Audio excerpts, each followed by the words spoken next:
Ассалаумағалейкум, бұл Бадиров YouTube парақшасы. Бұл парақшада жалпы клиент тартудың стратегиясы туралы видеолар салынып отыратын болады. Енді алдыңғы видеода мен парақшаға кірген адамдар не үшін сізге тіркеліп, клиент болу керек деген тақырыпты айтқан болатынмын.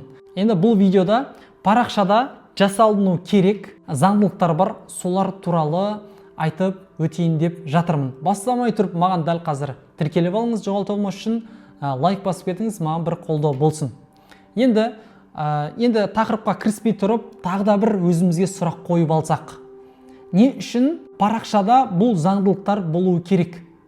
Өйткені әрбір кірген адам парақшада сіздің маман екеніңізді және де оның проблемасын сіз шешіп бере алатыныңызды олар көруі керек. Сол кезде ол адам сізге клиент бола алады. Түсінікті ма? Түсінікті болса, кеттік ары қарай жалғастырып кете берейік. Енді қазір мен айтып кететін дүниелер алдын естіп, болмаса көрген шығарсыз, бірақ енді мен көрсететін заңдылықтар өте құнды и сізге ол пайдалы болатынына мен толықтай сенімім мол деп айта аламын. Енді қазір сіз тек қана клиенттің көз қарасымен қараңыз. Қазір мен сізге Instagram парақша туралы айтып беретін боламын.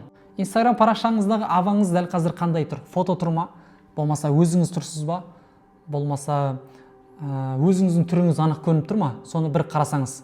Бұл да болу керек заңдылықтардың бірі. Одан кейін профиліңіздегі биода не деп жазылу тұр?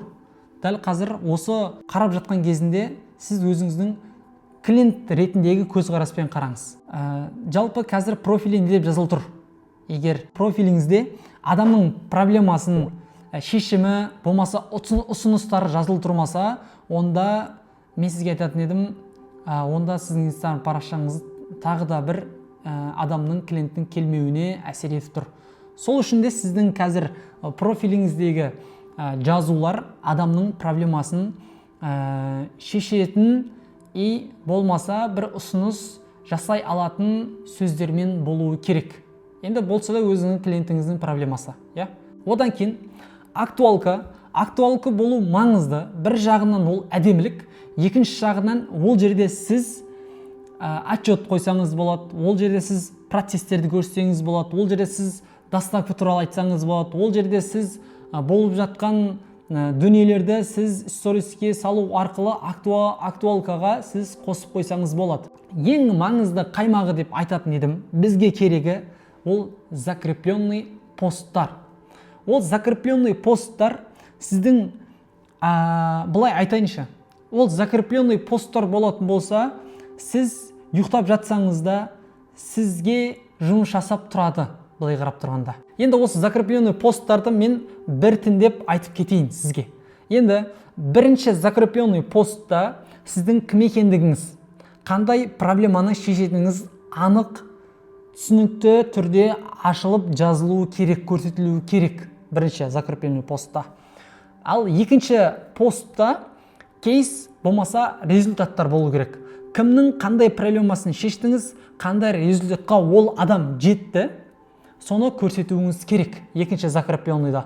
Ал үшінші закрепленныйда сабақ барысы, болмаса прайстар, бағдарламалар шығарып қойсаңыз болады, курсыңыз болса егер, ұсыныс болмаса продукт сататын болсаңыз, соның нақты визуалды түрін көрсетіп қойсаңыз. Жалпы осы үш закрепленный постты жасауыңыз керек.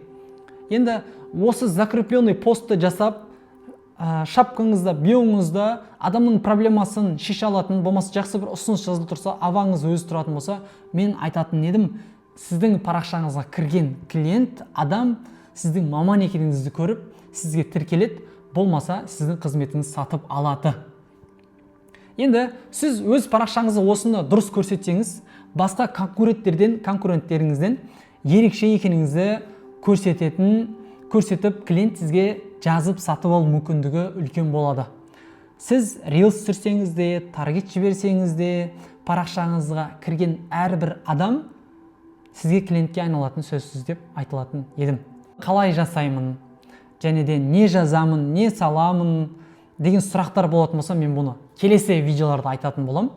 Сол үшін маған тіркеліп қойыңыз именно осы видеоның қай жері сізге пайдалы болды, соны комментке жазып кетіңізші. Мен үшін бір кішкене мотивация болсын. Рахмет, сіздермен бірге Ораз Бадиров каналы. Тіркеліп қойыңыз, алдағы уақытта жақсы контенттер болатын болады.